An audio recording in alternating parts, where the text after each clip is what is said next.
The wedding dress hung like a death shroud in the corner of the bedroom, its pristine white silk mocking Aria Washington as she pressed her trembling fingers against the cold window glass. Outside, black limousines snaked up the gravel driveway of the Blackwood estate, their engines purring like predators circling wounded prey. "Get away from that window." Evelyn Blackwood's voice sliced through the morning air, sharp as broken crystal. "The last thing we need is for you to be seen looking like some scared little field mouse." Aria's reflection stared back at her, 18 years old, dark skin glowing despite the fear coursing through her veins, natural hair twisted into an elegant updo that felt foreign against her scalp. 3 days ago, she'd been harvesting tomatoes in her grandmother's garden in rural Georgia. Now she stood in a mansion worth more than her entire hometown, about to marry a man she'd never met. "Where's Celine?" Aria's voice barely rose above a whisper, but the question hung in the air like smoke. Evelyn's laugh was cold, calculating. "Your sister made her choice. Now you'll make yours." She stepped closer, her designer heels clicking against the marble floor like a countdown timer. "Christian is waiting downstairs. He's not exactly the Prince Charming your sister was expecting, but the Blackwood name still carries weight. More weight than yours ever will." The bedroom door opened without warning. A tall figure filled the doorway, broad shoulders encased in an expensive black suit, skin the color of rich mahogany, but something was wrong with the picture. The wheelchair. Chrome and leather, it gleamed under the crystal chandelier like a throne built for broken kings. Christian Blackwood's eyes met hers across the room, and Aria felt her breath catch in her throat. This wasn't the confident billionaire she'd seen in magazine photos. This man's jaw was clenched tight with what looked like barely controlled rage, his hands gripping the wheelchair's armrests until his knuckles showed white against dark skin. "So you're the replacement." His voice was deep, smooth as aged whiskey, but laced with venom. "How much did they pay your family to send you instead?" Heat flashed up Aria's neck. "Nobody paid. Save it." Christian's eyes swept over her with cold assessment. "I know exactly what this is. A business transaction wrapped in white silk and family shame." He wheeled closer, and she caught the scent of expensive cologne mixed with something else, desperation, maybe. Or grief. "The question is, little girl from the country, are you ready to play in a game where the stakes are higher than your entire family's worth?" Evelyn cleared her throat, a sound like nails on a chalkboard. "The ceremony starts in 20 minutes. The investors are already seated downstairs, Christian. Don't forget what's at stake." "I never forget." Christian's gaze never left Aria's face. "The real question is whether our little bride here understands that this isn't a fairy tale. There's no happily ever after waiting at the end of this aisle." Aria's hands clenched into fists at her sides. Every instinct screamed at her to run, to grab her grandmother's worn suitcase and disappear like Celine had done. But something in Christian's eyes stopped her. A flash of vulnerability so quick she almost missed it. Pain lived there, buried beneath layers of bitter anger and wounded pride. "I understand more than you think," she said, surprised by the steadiness in her own voice. "Maybe the real question is whether you're ready for someone who won't just smile and nod while your family treats them like a servant." For the first time since entering the room, Christian's expression shifted. One eyebrow raised slightly, and something that might have been respect flickered across his features. Evelyn's sharp intake of breath cut through the moment like a knife. "We'll see how long that attitude lasts," she muttered, but her voice carried an edge of uncertainty that hadn't been there before. The sound of organ music drifted up from the chapel below, each note heavy with expectation and dread. Christian straightened his shoulders, and for a moment, Aria could see the powerful man he must have been before whatever had put him in that chair. "Time to go, Mrs. Blackwood," he said, and the way he said her new name sent chills down her spine. But as they prepared to leave the room, Aria caught something in his reflection in the window, the way his fingers moved slightly against the wheelchair's controls, as if testing something. As if the chair wasn't quite the prison it appeared to be. What was Christian Blackwood hiding behind his mask of bitter resignation, and why did Arya get the feeling that her sister's disappearance was just the beginning of secrets that ran deeper than anyone in this mansion wanted to admit? The chapel doors opened like the gates of judgment, revealing 200 faces turned toward Arya with expressions ranging from polite curiosity to barely disguised contempt. Crystal chandeliers cast rainbow patterns across walls lined with oil paintings of stern-faced Blackwood ancestors, their painted eyes seeming to follow her every step down the endless white runner. Christian waited at the altar, his wheelchair positioned precisely where a groom should stand. The pastor, a thin white man with nervous hands, clutched his Bible like a lifeline. Behind Christian, his family sat in the front pew. A collection of sharp-featured relatives who looked like they'd been carved from ice and expensive suits. Each step felt like walking through quicksand. Arya's borrowed heels clicked against the marble floor, the only sound in the suffocating silence. No music played. No one smiled. This wasn't a wedding, it was a funeral for dreams she'd never even had the chance to dream.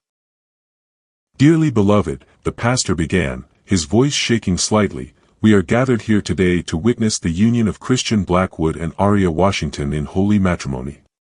The words washed over her like static. Arya found herself studying Christian's profile instead of listening to the ceremony. His jaw was set in a hard line, but she noticed the way his fingers trembled against his leg, the leg that supposedly couldn't feel anything. Another puzzle piece that didn't quite fit. Do you, Christian Alexander Blackwood, take Arya to be your lawfully wedded wife? I do. The words came out flat, mechanical, like he was reading stock prices instead of making vows. All eyes turned to her. The pastor's lips moved, but the blood rushing in her ears made his voice sound like it was coming from underwater. This was it. The moment that would change everything. I do, she whispered, and somewhere in the congregation, she heard what sounded like a satisfied sigh from Evelyn. You may kiss the bride. Christian's eyes met hers for a brief moment. Instead of leaning forward, he simply reached out and took her hand in his. His skin was warm, calloused in unexpected places, the hands of a man who worked, not just inherited. The kiss he pressed to her knuckles was gentle, almost apologetic. Welcome to the family, he murmured, but his tone suggested condolences rather than congratulations. The reception moved like a blur of forced smiles and hollow congratulations. Arya stood beside Christian's wheelchair, playing the role of happy bride while inside she felt like she was slowly drowning. Server after server approached with champagne she didn't drink and caviar she couldn't stomach. You clean up nicely for a country girl. The voice belonged to Marcus Blackwood, Christian's cousin, a man whose smile never quite reached his eyes. Though I have to say, you're not quite what we expected when we heard Christian was finally settling down.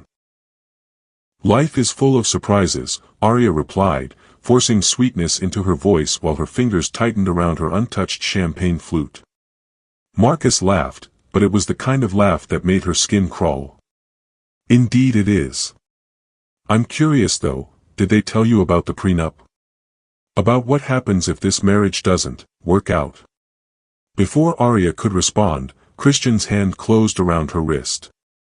Not hard enough to hurt, but firm enough to get her attention. Marcus has always been fascinated by other people's business arrangements, Christian said, his voice carrying warning. Haven't you, cousin? The tension between the two men crackled like electricity. Marcus's smile widened, but his eyes grew cold. Just looking out for family interests, Christian. You understand. I understand perfectly. Christian's grip on Arya's wrist shifted, becoming almost protective. Which is why I'm sure you'll respect my wife's privacy as much as you've always respected mine. Marcus raised his hands in mock surrender, but the gesture felt more like a threat than a peace offering. Of course. Welcome to the family, Arya. I'm sure we'll be seeing a lot of each other. As he walked away, Arya felt Christian's hand drop from her wrist. When she looked down at him, his expression was unreadable. What was that about? She asked. Nothing you need to worry about tonight. But the way his eyes followed Marcus across the room suggested that wasn't entirely true. The evening stretched on endlessly. Arya smiled until her face ached, made small talk with people whose names she forgot immediately, and watched Christian navigate conversations with the practiced ease of someone who'd learned to be charming while sitting down. But she also noticed other things. The way certain guests avoided making eye contact with him, how some conversations stopped abruptly when his wheelchair approached, the occasional looks of what might have been pity or satisfaction on various faces. By midnight, most of the guests had gone home. Arya found herself alone in the mansion's grand foyer, staring up at a staircase she couldn't climb in her wedding dress without help she was too proud to ask for. "Regrets already?" Christian's voice echoed off the marble walls as he approached from the direction of his study. "About which part?" The question slipped out before she could stop it. To her surprise, he almost smiled. "Fair point." He studied her face in the dim light filtering down from the upper floors. "The guest room on the main floor has been prepared for you. I thought you might prefer privacy while you adjust to your new living situation." "How considerate." The words carried more sarcasm than she'd intended. "I'm not a complete monster, Arya." For the first time all day, his voice held something other than bitter resignation. "Regardless of how this marriage came about, you didn't ask for any of this either." She looked down at him, really looked, and saw something she hadn't expected: genuine exhaustion. Not just physical fatigue, but the bone-deep weariness of someone who'd been fighting battles for so long he'd forgotten what peace felt like. "Christian," she said softly, "what really happened to you?" His expression shuddered immediately, walls slamming back into place. "Good night, Arya. Your room is the third door on the left." He began to wheel away, but something made her call out after him. "For what it's worth, I don't think you're a monster." He paused without turning around. When he finally spoke, his voice was so quiet she almost missed it. "Give it time." As his wheelchair disappeared into the shadows of the West Wing, Arya stood alone in the vast foyer, still wearing her wedding dress, wondering what kind of prison she'd just married into. But as she finally made her way to her room, she couldn't shake the memory of how warm his hands had felt, or the way he'd almost smiled when she challenged him. What secrets was Christian Blackwood hiding, and why did Arya get the feeling that her sister's disappearance was somehow connected to whatever had put her new husband in that wheelchair? Glass shattered against the study wall as Arya rounded the corner, the sound sharp enough to stop her heart. Through the partially open door, she saw Christian hunched over his desk, another crystal tumbler already in his hand, his shoulders shaking with barely controlled rage. 18 months of work. Gone. His voice was raw, broken. 18 months of negotiations, contracts, everything, and they pull out because they don't think I'm physically capable of managing their interests. Arya pressed herself against the wall outside the door, knowing she shouldn't listen but unable to walk away. This wasn't the controlled, bitter man from yesterday's wedding. This was someone falling apart at the seams. "Christian, you have to understand their position." The voice belonged to James Ashford, the family lawyer, his tone careful and measured. "Ever since the accident, some investors have been concerned about the long-term viability of your leadership. My mind didn't break when my legs did." Christian's fist slammed against the desk hard enough to rattle the remaining glassware. "I've closed more deals from this chair than most of them will in their entire careers walking on 2 feet. I know that. You know that. But perception matters in business, and right now. Right now they see a cripple who can't even keep his own family in line." Christian's laugh was bitter as winter wind. "Maybe they're right. Maybe I should just hand everything over to Evelyn like she's been suggesting. Let her run the company into the ground while I play the grateful invalid." Arya's breath caught in her throat. She'd seen the way Evelyn looked at Christian during the wedding. Not with sisterly concern, but with the calculating patience of a vulture waiting for something to die. "That's not an option and you know it," James said firmly. "Your father's will was specific. You maintain control as long as you're married and mentally competent. Evelyn only gets power if I die or divorce. Yes, I remember. Christian's voice dropped to a whisper. Which makes yesterday's little ceremony quite convenient for everyone involved, doesn't it? The pieces clicked together in Aria's mind like a lock opening. The marriage wasn't just about family honor or business alliances. It was about survival. Christian's survival. What about the new merger with Hartwell Industries? James asked, papers rustling. That could restore confidence, show the board you're still capable of major deals. Hartwell won't even take my calls anymore. Word travels fast in this business. Another glass hit the wall. They want someone they can relate to, someone who can play golf and shake hands at eye level. Aria closed her eyes, remembering the looks she'd seen at the wedding reception. The pity. The calculation. The barely hidden satisfaction on some faces as they watched Christian navigate conversations from his wheelchair. How many of them were waiting for him to fail? There has to be another way, James insisted. We just need to find the right angle, the right opportunity to prove. To prove what? That I'm still the man I used to be. Christian's voice cracked. I'm not, James. That man died on a rainy night 18 months ago, and what's left is just this. A shadow trying to pretend he still casts the same silhouette. Aria's hand pressed against her mouth to stifle a gasp. Behind the bitter armor, Christian Blackwood was drowning. And from what she could tell, his own family was perfectly willing to watch him go under. Christian. James started, but the sound of Christian's wheelchair moving cut him off. I need air. And time to think about whether fighting this battle is even worth it anymore. Aria scrambled away from the door, her heart hammering as she heard the wheelchair approaching. She ducked into the nearest room, a library with floor-to-ceiling bookshelves and the kind of silence that felt sacred. But she couldn't stop thinking about the pain in Christian's voice, or the way he'd talked about the man he used to be like he was mourning someone dead. Yesterday she'd married a bitter, arrogant billionaire. Today she was beginning to understand she'd actually married someone who was slowly bleeding out from wounds that went much deeper than his legs.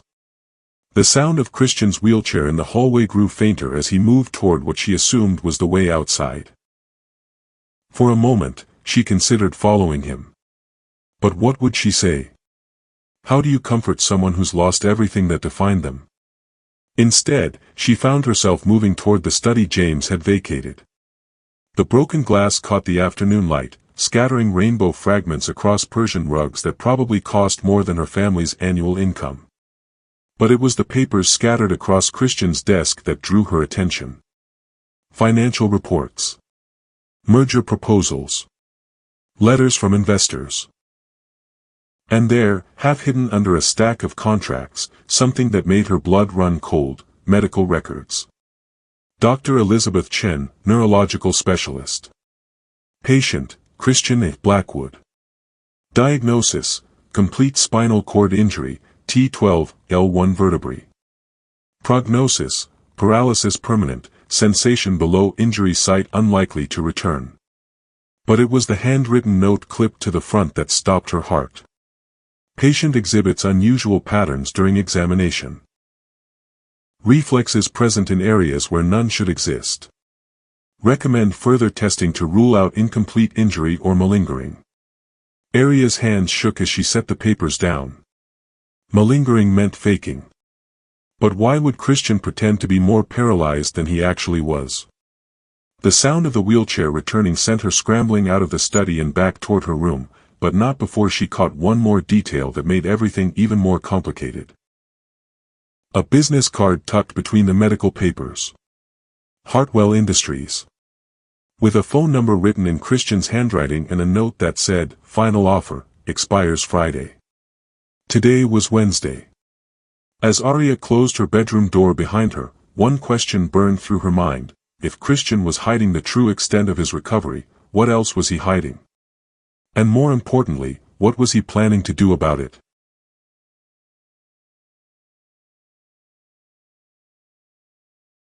The knife pressed against Arya's throat before she could scream, cold steel biting into warm skin as a gloved hand clamped over her mouth.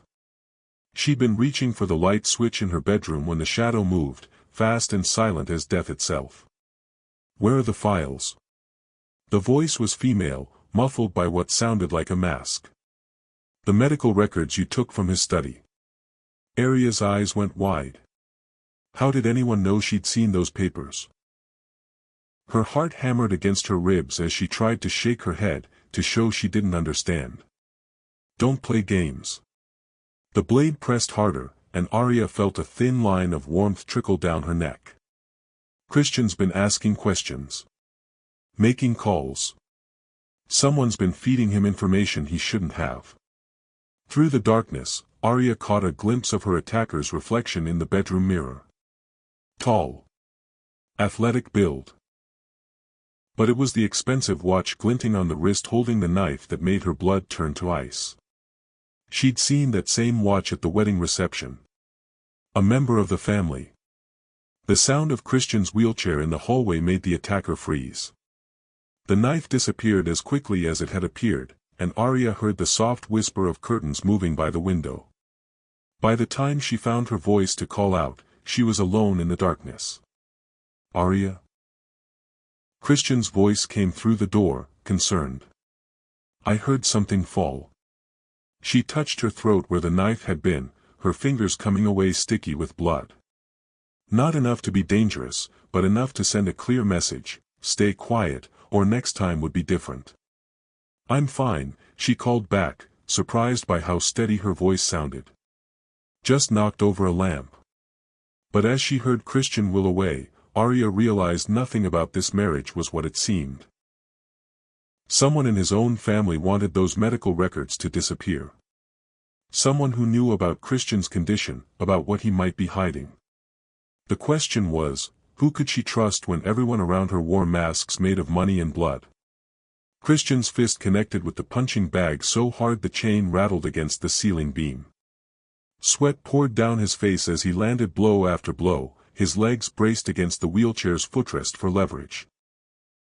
Each punch carried 18 months of rage, frustration, and something else, hope that felt more dangerous than despair. Arya watched from the doorway of what had once been a ballroom, now converted into a private gym. Christian moved with fluid precision, his upper body coiled with muscle that came from hours of this exact routine. But it was what happened next that made her breath catch in her throat. For just a moment, as Christian shifted his weight to land a particularly powerful cross, his left leg tensed. Not just the reflexive movement of dead muscle, but deliberate, controlled tension that spoke of nerve pathways that weren't supposed to exist. "How long have you been standing there?" Christian's voice cut through her shock. He'd stopped punching, but his hands remained wrapped in tape that was stained with old blood and fresh sweat. "Long enough." Arya stepped into the room, her eyes never leaving his face. "We need to talk." "About what?" But his tone had gone carefully neutral, the voice of a man who'd learned to hide everything behind walls of practiced indifference. "About the fact that someone broke into my room last night with a knife, asking about medical records they thought I'd stolen from your study." She moved closer, watching his expression carefully. "About the fact that your own family seems very interested in keeping certain information quiet." Christian's hand stilled on the punching bag. When he looked at her, she saw calculation behind the concern. "Are you hurt?" "A scratch." She touched her throat where the thin cut had already begun to heal. "But that's not the point. The point is that someone doesn't want you to know something about your own condition." For a long moment, the only sound was the distant hum of the estate's air conditioning system. Christian studied her face like he was trying to solve a puzzle with missing pieces. "What exactly did you see in those medical records?" Arya took a breath. This was the moment of truth. Either she trusted this man she'd married 2 days ago, or she played it safe and kept secrets in a house already choking on them. "Dr. Chen thinks you might be recovering more than you're letting on." The note mentioned unusual reflexes, recommended more testing. She paused, watching his face carefully. I also saw you just now. That wasn't just muscle memory, Christian. That was control. Christian's laugh was bitter, but underneath it she heard relief. Like a man who'd been holding his breath for months and could finally exhale. You're very observant for a country girl. Stop calling me that. The words came out sharper than she'd intended. I may be from a small town, but I'm not stupid. And right now, I'm the only person in this house who doesn't seem to have a hidden agenda where you're concerned. Christian unwrapped his hands slowly, his movements deliberate. When he spoke, his voice was quiet but steady. 3 months ago, feelings started coming back. Just pins and needles at first, then actual sensation. Last month, I could move my toes. 2 weeks ago, I took my first step when no one was watching. The words hit Arya like physical blows. You're recovering. Slowly. Maybe not completely, but enough that I might not need this chair forever. His hand gripped the wheelchair's armrest. But if the wrong people find out, your family would lose their leverage over the company. Arya finished the thought, understanding flooding through her. That's why Evelyn wanted this marriage so badly. She needed you married to maintain control according to your father's will, but she also needs you weak enough that she can manipulate the situation. And if I'm recovering, if I'm stronger than she thinks. Christian's jaw tightened. She loses everything she's worked toward since my father died. So someone in your family is willing to kill to keep you in that chair. Arya's voice was steady, but inside she felt like the ground was shifting beneath her feet. The question is who? Christian wheeled closer, close enough that she could smell his cologne mixed with sweat and determination. The better question is whether you're willing to help me find out. Because if they're coming after you now, you're already part of this whether you want to be or not. Arya looked into his eyes and saw something she hadn't expected, trust. Raw, desperate trust from a man who'd learned that everyone around him had a price. What do you need me to do? Christian's smile was sharp as a blade. Help me walk again. And then help me find out which member of my family wants me dead. But as they stood there in the converted ballroom, planning their next move, neither of them noticed the small security camera hidden in the corner, its red light blinking steadily as it recorded every word. How long did they have before their enemies realized the game had changed completely? The elevator plummeted 15 floors before Arya realized someone had cut the emergency brake cable. Christian's wheelchair slammed against the back wall as gravity took control, metal screeching against metal in a symphony of impending death. Hold on!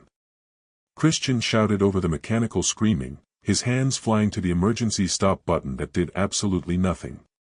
Arya grabbed the handrail as the elevator car shuddered and picked up speed. Through the tiny window in the door, floor numbers flashed by like a countdown to hell, 10, 9, 8, 7. The maintenance hatch. Christian pointed upward, his voice steady despite the chaos. Can you reach it?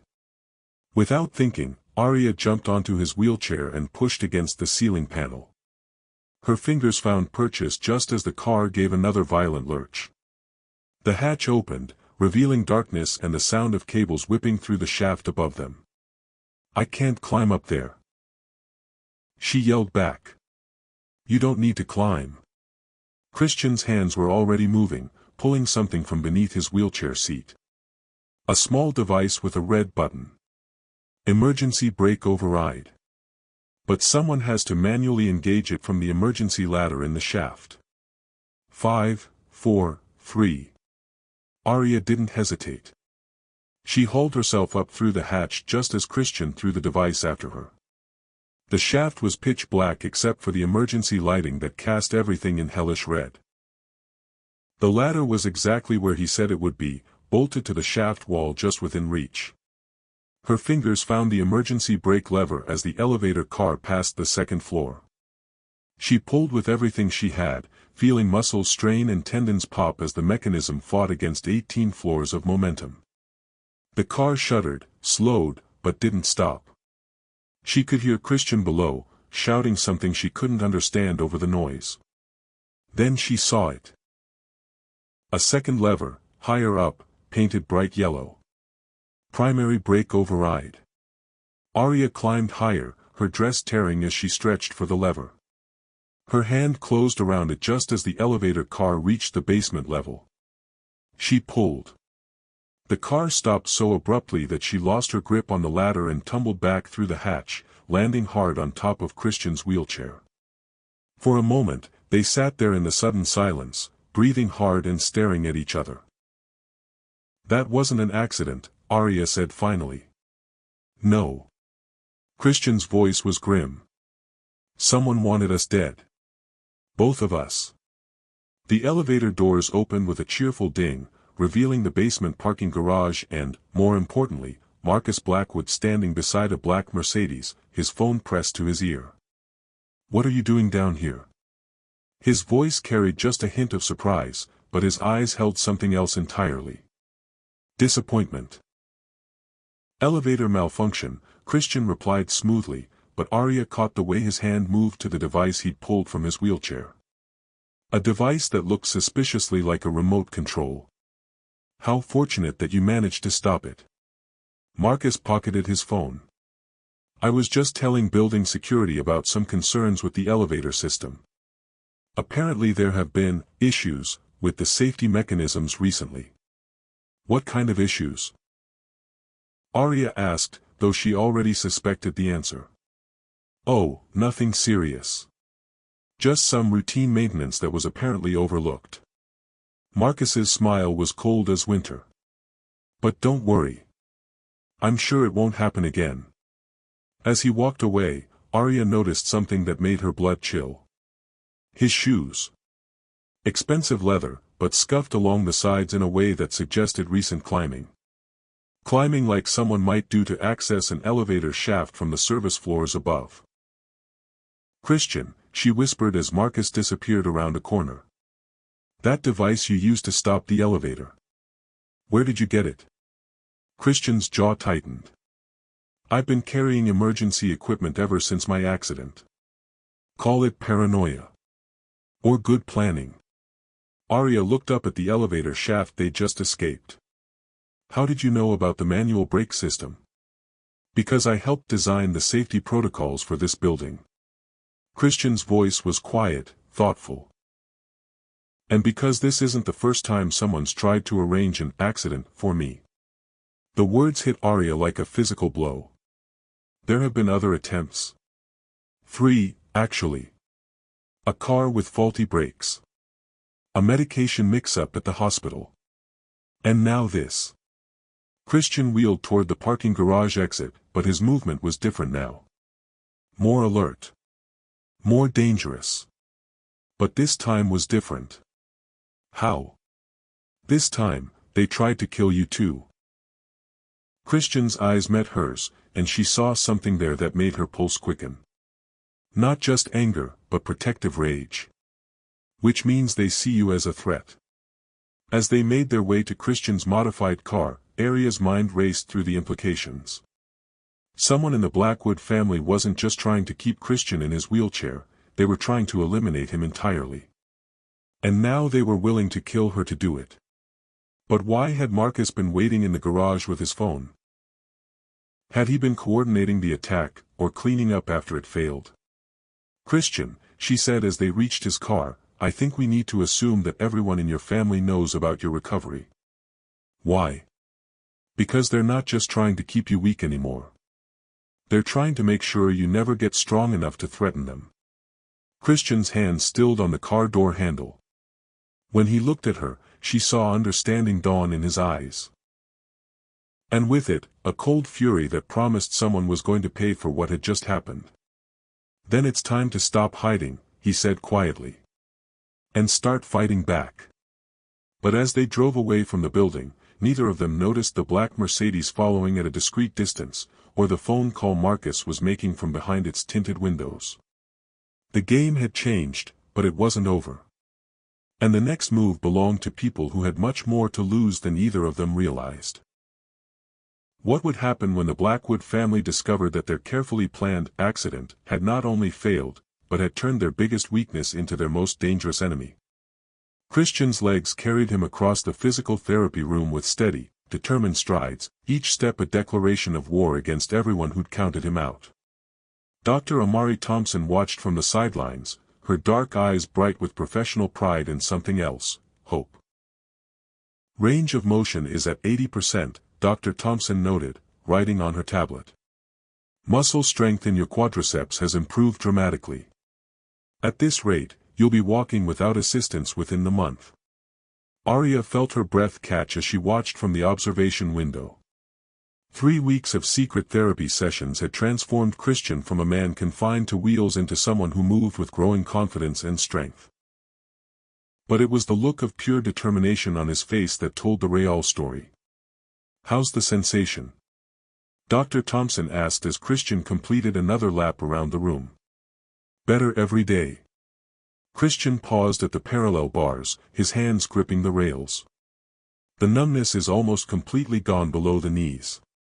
Remarkable recovery for someone with your initial diagnosis." Dr. Thompson's voice carried a note of curiosity. "Have you given any more thought to my suggestion about getting a second opinion on your original medical records?" Arya saw Christian's expression darken. They'd discovered last week that his original diagnosis had been signed off by Dr. Richard Blackwood, Christian's own uncle.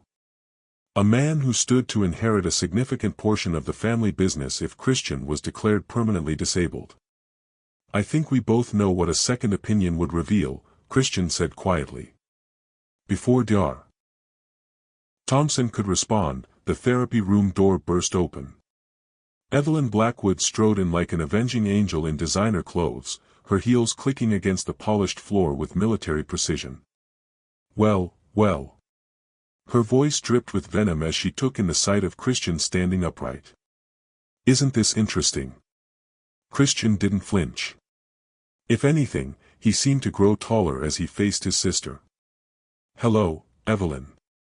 "Hello." She laughed, but the sound held no humor. "My dear brother, you've been lying to the family for weeks, conducting secret therapy sessions, and all you have to say is hello." Dr. Thompson moved protectively closer to Christian. "Mrs. Blackwood, this is a private medical facility. You can't just—" "Oh, but I can." Evelyn pulled out her phone, showing them the screen.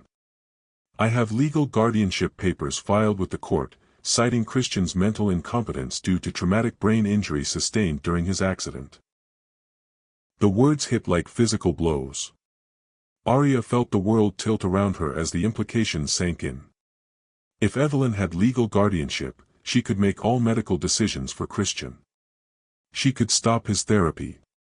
She could even have him committed. "Those papers are fraudulent," Christian said, his voice steady despite the fury burning in his eyes. "I never signed any consent for psychological evaluation." "You didn't need to." Evelyn's smile was sharp as a scalpel. Dr. Richard Blackwood filed the initial assessment. 3 independent psychiatrists confirmed his findings. "As far as the courts are concerned, you've been mentally incompetent since your accident." Arya watched Christian's hands tighten on the parallel bars until his knuckles went white. "Uncle Richard falsified those evaluations." "Prove it." Evelyn stepped closer, her voice dropping to a whisper that somehow carried more menace than any shout. "But you can't, can you?" "Because dead men don't file complaints." The casual mention of death sent ice through Arya's veins. This wasn't just about business or money anymore. This was about survival. Dr. Thompson cleared her throat, her professional composure cracking slightly. "I think we need to discuss this privately." "Arya, perhaps you should." "No." Christian's voice cut through the suggestion like steel. "Arya stays. She's my wife, and she has every right to hear this." Evelyn's gaze shifted to Arya, and for the first time since entering the room, she looked genuinely surprised. "Your wife? How quaint. Tell me, dear, did my brother mention that his marriage requires my approval according to the guardianship terms?" "A marriage entered into without guardian consent is null and void." The floor seemed to drop away beneath Arya's feet. That can't be legal. Oh, but it is. Evelyn pulled out a folder thick with legal documents.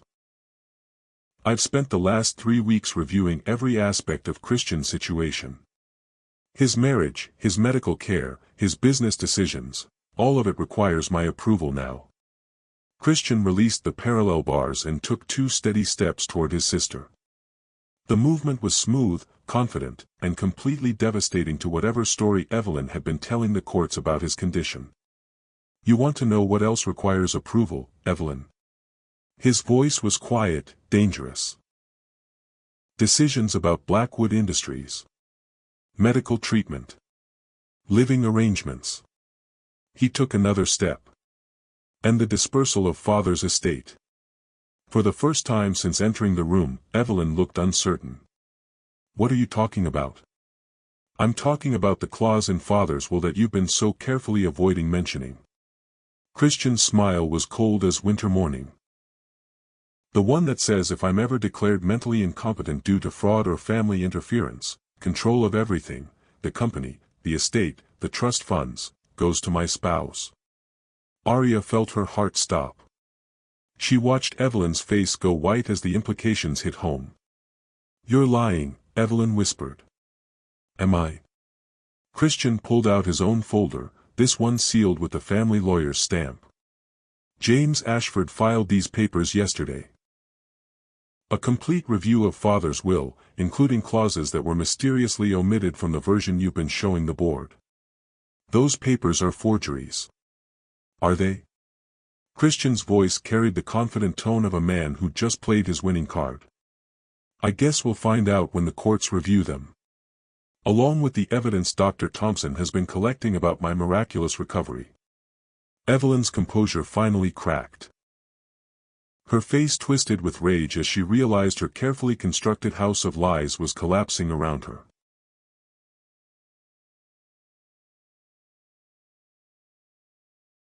You have no idea what you've done, she hissed. No idea what forces you're playing with. The family business is bigger than you know, Christian. Bigger than father ever told you. Then enlighten me, Christian said calmly. But Evelyn was already backing toward the door, her phone pressed to her ear. Marcus? Yes, it's time for Plan B. No, he knows everything. Do it now. As the door slammed behind her, Arya felt the world shift into sharp, dangerous focus. They'd won this battle, but something in Evelyn's voice suggested the war was just beginning. Christian, Dr. Thompson said urgently, we need to get you somewhere safe. If your sister is willing to falsify medical records and court documents. She's willing to do much worse than that, Christian finished grimly. The question is, are we ready for what comes next? But as they gathered their things to leave, Arya couldn't shake Evelyn's final words. Forces bigger than anything they understood. What had the Blackwood family been hiding that was worth killing for? Fire erupted through the mansion's east wing as Arya threw herself against Christian's study door, smoke already burning her lungs and tears streaming down her face. The heavy oak wouldn't budge, and she could hear Christian shouting her name from somewhere inside the inferno that had been their home just minutes before. Christian. She pounded against the door with both fists, feeling the wood grow hot beneath her palms. The door's jammed. Get out of here. His voice came through the smoke, hoarse but determined. The whole wing is going to collapse. Instead of running, Arya grabbed the antique bronze candlestick from the hallway table and smashed it against the door handle.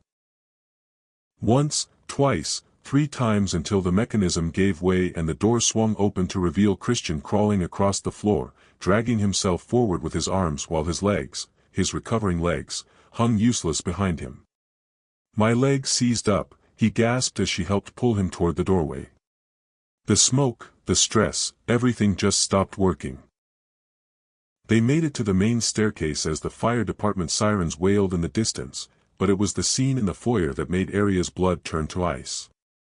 Evelyn stood by the front door, perfectly composed, her white dress unmarked by smoke or ash, while Marcus paced behind her with a phone pressed to his ear. Thank God you're safe, Evelyn said, but her eyes held no relief. Only cold calculation. Such a terrible accident. Old electrical wiring, they think. Accident? Arya helped Christian into his wheelchair, noting how his hands shook as he gripped the armrests. The fire started in 3 different places simultaneously. I saw the patterns. Marcus ended his phone call and approached them, his expression grave. Actually, the fire marshal preliminary findings suggest arson. Someone used an accelerant. How convenient that you already know the findings, Christian said quietly. I have connections in the department. Marcus's smile didn't reach his eyes. But here's the interesting part, they found evidence that suggests the fire was set from inside the house. By someone with intimate knowledge of the building's layout. The accusation hung in the smoky air like poison. Arya felt Christian tense beside her, understanding flooding through both of them simultaneously. You're suggesting we burn down our own home? Arya's voice was dangerously quiet. I'm not suggesting anything, Marcus replied smoothly. Just reporting what the investigators found. Of course, there's also the matter of the insurance policy Christian took out last month. $2 million, with a very specific clause about fire damage. Christian's laugh was bitter as smoke. I never took out any insurance policy.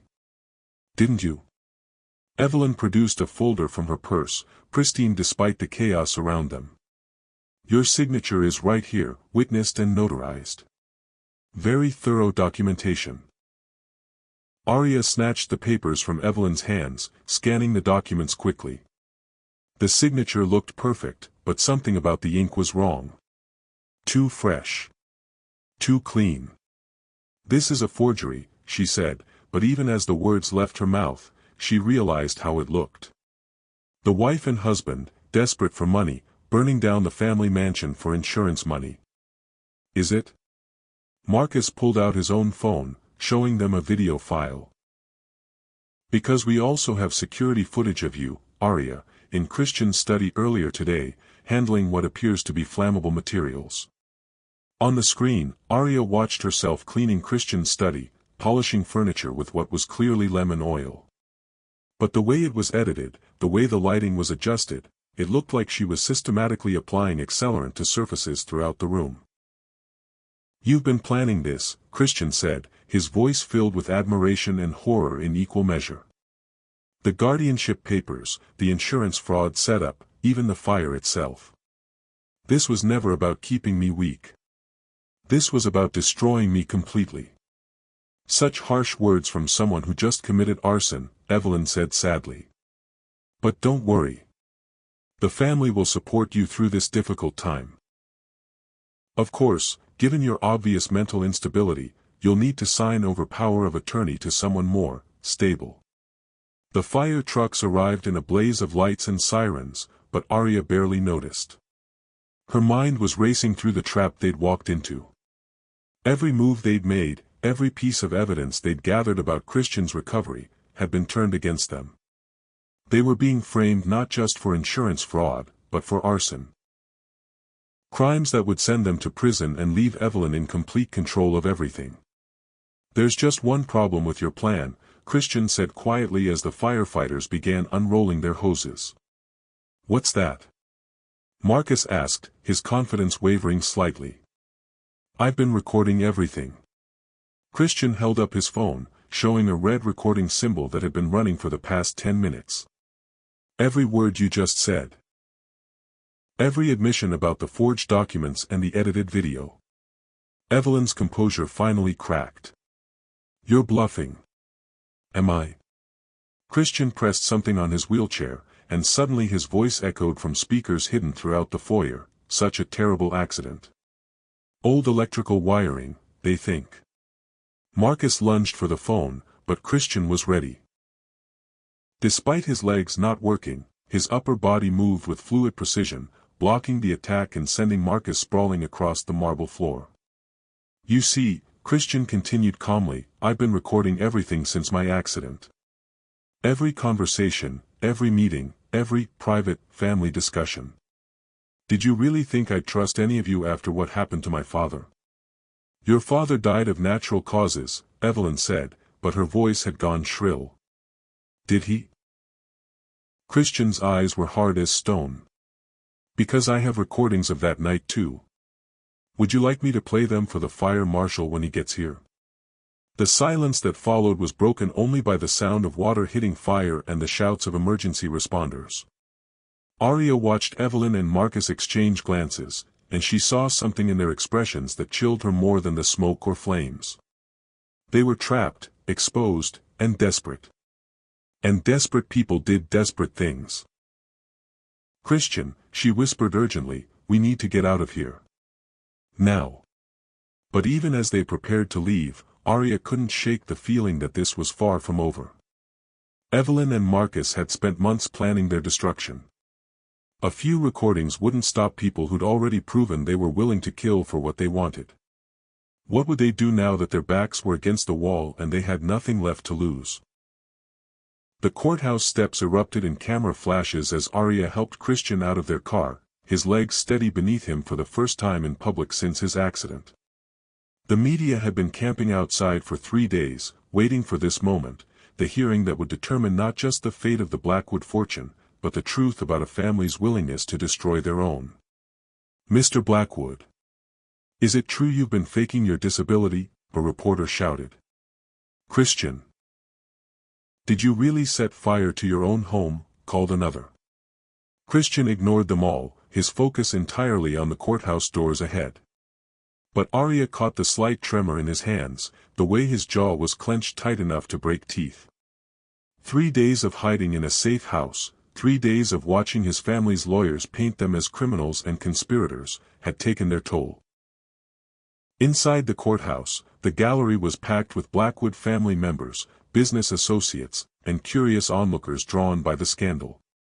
Arya recognized faces from the wedding reception, but now those expressions held nothing but cold judgment and barely concealed satisfaction. Judge Helena Morrison called the court to order, her gray eyes sharp as she surveyed the packed courtroom. We're here today to address multiple serious allegations. Insurance fraud, arson, falsification of medical records, and fraudulent guardianship claims. Given the complexity of these charges, we'll address each in turn. Evelyn's lawyer, a sharp-faced man named Davidson, stood first. Your Honor, the evidence is clear. Christian Blackwood and his wife conspired to commit insurance fraud by setting fire to the family estate. My client's guardianship papers are legitimate, filed due to genuine concerns about Mr.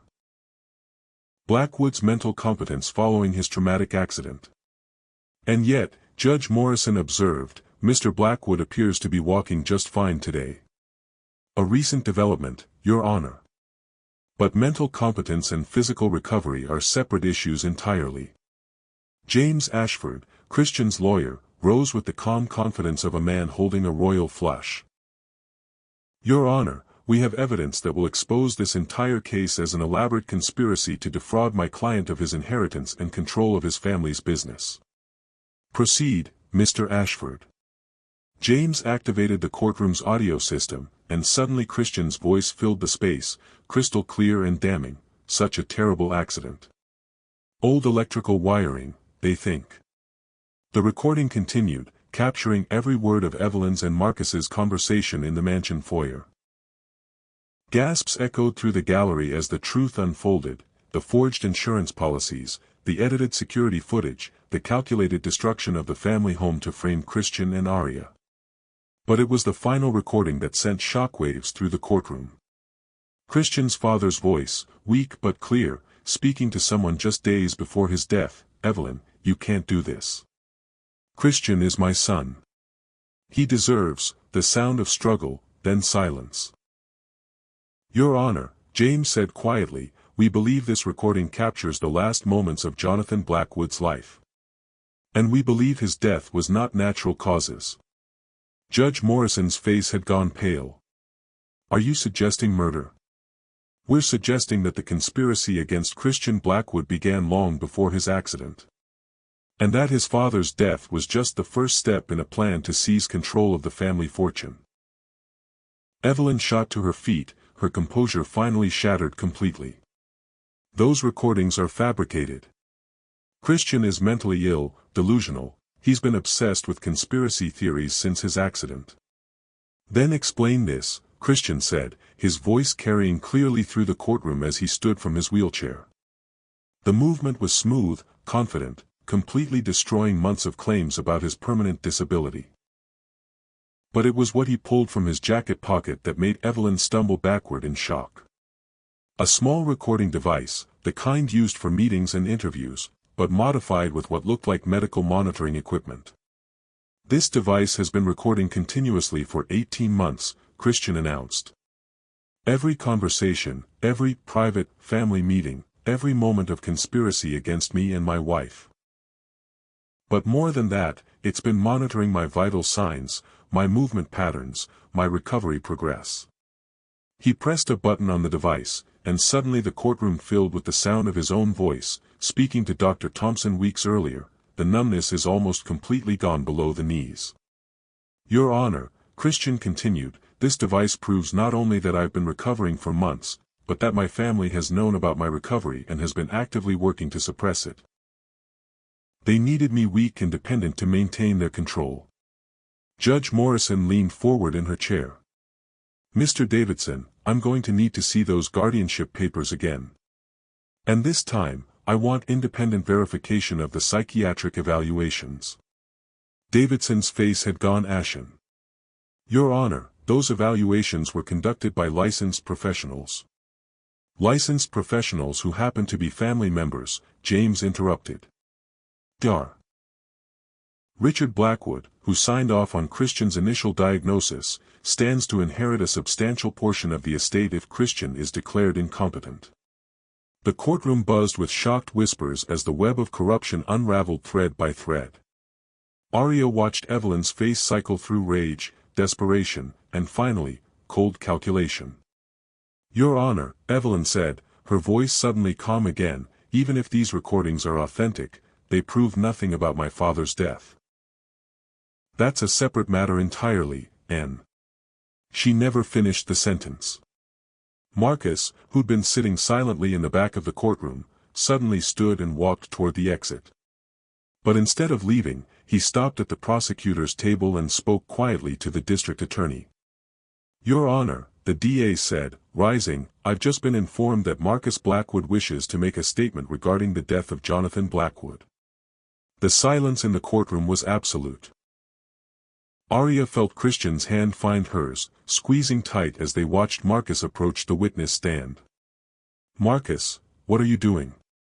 Evelyn hissed, but he didn't look at her. Instead, he looked directly at Christian as he was sworn in. I'm ending this, he said quietly. Before anyone else gets hurt. Judge Morrison nodded for him to continue. Jonathan Blackwood was murdered, Marcus said, his voice steady but filled with exhaustion. Evelyn convinced me to help her alter his medication the night he died. She said it would just make him sleep, give us time to talk sense into him about changing his will. But the dose was too high, and his heart couldn't handle it. The courtroom erupted in chaos. Evelyn screamed denials while court officers moved to restrain her. Christian gripped Arya's hand so tightly she thought her bones might break. But through it all, Judge Morrison's voice cut through the noise like a blade. This court finds the guardianship claims fraudulent and orders them dismissed immediately. Furthermore, I'm ordering a full investigation into the death of Jonathan Blackwood and the conspiracy to defraud his son. As court officers led Evelyn away in handcuffs, she turned one last time to face Christian and Arya. The look in her eyes held no remorse, no defeat, only pure, burning hatred. This isn't over, she called out as they dragged her through the courthouse doors. You have no idea what you've won, Christian. No idea what comes with that inheritance. But Christian wasn't listening anymore. He was standing on his own 2 feet, his arms around his wife, watching justice finally being served. The question was, what dark secrets about the Blackwood legacy would come to light now that the truth had started spilling out? 6 months later, Christian walked across the terrace of their new home without assistance, his steps confident as he carried 2 cups of coffee toward where Arya sat reading the morning newspaper. The headline across the front page read, "Blackwood Conspiracy Trial Concludes, Evelyn Blackwood Sentenced to Life." "Any regrets?" Arya asked as he settled into the chair beside her, his movement fluid and natural. "About which part?" Christian handed her a coffee cup, steam rising between them in the cool morning air. "About learning to walk again? About discovering my family were murderers? Or about marrying a woman brave enough to risk her life to help me find the truth?" "All of it." She folded the newspaper and looked out over the gardens they'd planted together, a riot of color that bore no resemblance to the manicured perfection of the Blackwood estate. "Your family is destroyed. Your father is dead. Your fortune comes with blood on it." Christian was quiet for a long moment, following her gaze to the horizon where the sun painted the sky in shades of hope and possibility. "My family destroyed themselves the moment they chose money over love. My father's death taught me that some prices are too high to pay, no matter what you gain." He reached for her hand, their fingers intertwining with the easy familiarity of 2 people who'd learned to trust each other with their lives. "As for the fortune, we're using it to build something better. The Medical Research Foundation, the programs for spinal injury recovery, the work with Dr. Thompson's clinic. Maybe some good can come from all that darkness." Arya smiled, remembering the joy on Dr. Thompson's face when they told her about the $50 million grant for her research facility. "She said your recovery is going to help dozens of other patients. That the techniques she developed working with you could change everything for people with similar injuries. See? Good coming from bad." Christian lifted their joined hands and kissed her knuckles, the same gesture he'd made at their wedding altar, but now it carried love instead of resignation. "Besides, I didn't marry you for the family fortune. I married you because you saw through all the lies when everyone else around me was content to pretend. You married me because your family forced you to." "I married you because my family forced me to," Christian agreed with a grin. "But I fell in love with you because you had the courage to help me fight back." They sat in comfortable silence, watching their gardener, Isaiah, a young man from Arya's hometown whom they'd hired and who'd become something like family, working among the flower beds with quiet concentration. "Christian." Arya's voice held a note of curiosity. "What did Evelyn mean that day in court? About not knowing what comes with your inheritance?" Christian's expression darkened slightly. "James and I found some documents in Father's private safe. The Blackwood fortune isn't just from legitimate business. There are connections to some questionable partnerships. Overseas accounts. Investments in companies that don't exactly follow international law." "How questionable?" "Let's just say we're in the process of divesting from anything that doesn't meet our moral standards. It's going to cost us about half the family wealth, but it's worth it to sleep at night." He squeezed her hand. "I'd rather be poor and honest than rich and corrupt." "Good thing you married someone who knows how to grow her own food," Arya teased. "Good thing I married someone who sees the man I am, not the money I inherited." A car pulled up their long driveway, and they watched James Ashford emerge with a briefcase and a smile. These visits had become weekly occurrences as they worked through the legal maze of cleaning up the Blackwood business empire. "More papers to sign?" Arya asked as James approached.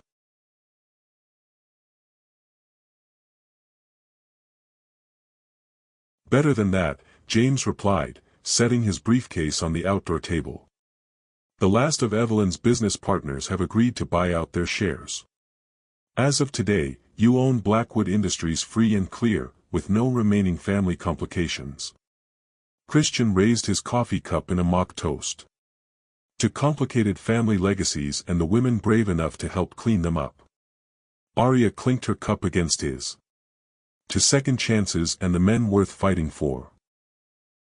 As James spread out the final documents on their breakfast table, Arya reflected on how much had changed since that terrifying day when she'd first put on a wedding dress meant for her sister. She'd married a stranger out of desperation and duty, but somehow found love in the most unlikely place.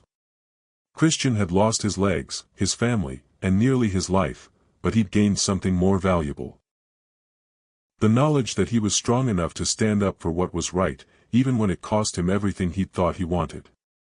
"One more signature," James said, pointing to a line on the final document, "and the Blackwood legacy belongs entirely to you too. No more family interference, no more hidden agendas, no more secrets." As Christian signed his name with steady hands, Arya thought about secrets. Some secrets were poison, like the ones that had nearly destroyed them. But others were treasures, like the secret she'd been carrying for the past month, the one Dr. Thompson had confirmed just yesterday with a blood test and a smile. "Actually," Arya said, placing her hand over her still flat stomach, "there is one more secret." Christian looked up from the documents, concern flickering across his features. "Good secret or bad secret?" "Good secret," she said, watching his face carefully. "The kind that comes with tiny feet and a heartbeat and a need for college funds in about 18 years. The pen slipped from Christian's fingers. For a moment, he stared at her in complete silence. Then his face broke into a smile so bright it could have powered the entire estate. "We're having a baby. We're having a baby." Christian was out of his chair and pulling her into his arms before she could blink, spinning her around the terrace while James applauded and Isaiah looked up from his gardening with a knowing grin. "Best secret ever," Christian whispered against her ear as he set her down gently. As they held each other on their sunlit terrace, surrounded by the flowers they'd planted and the future they'd built from the ashes of lies and betrayal, Arya knew they'd found something worth more than all the Blackwood money combined. They'd found truth. They'd found justice. They'd found each other. And now they were going to find out what it meant to build a family founded on love instead of obligation, trust instead of manipulation, and hope instead of fear. The Blackwood legacy would continue, but this time, it would be written by two people who understood that the most valuable inheritance wasn't money or power, it was the courage to choose love over everything else. Don't let this story end here. Subscribe and turn on notifications so you never miss our powerful stories that inspire hope and remind us that love can triumph over the darkest circumstances. What did you think of Christian and Arya's journey from arranged marriage to true love? Share your thoughts in the comments below. Your words might inspire someone else who needs to hear that second chances are real and that fighting for what's right is always worth it. Hit that subscribe button now and join our community of people who believe in the power of love, justice, and new beginnings.